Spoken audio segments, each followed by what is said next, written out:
大家好，我是夏妈，今天来做一道家庭的小碗粉蒸腊牛肉，年夜餐桌给家人安排上，香浓又好吃。准备一块新鲜牛肉，像这种带有一些肥肉的口感就更好了。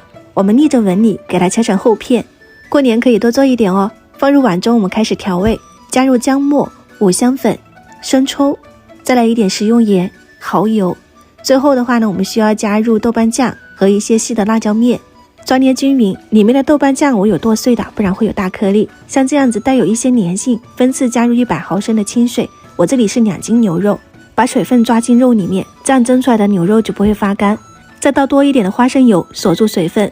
米粉我是用200克的大米搭配100克糯米，这样的口感非常香糯，大家可以试一下。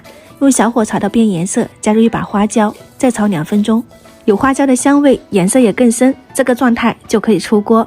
要稍微放冷一下，再倒进搅碎机里面，间隔搅打5-6次，不要搅得太细，要带有一些颗粒。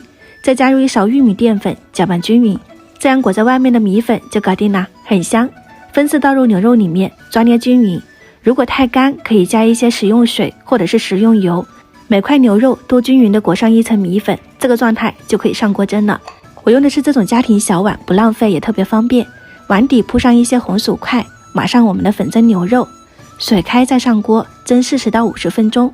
我这里叠加了几层，大概蒸了1个多小时，只要中间完全熟透就可以出锅了。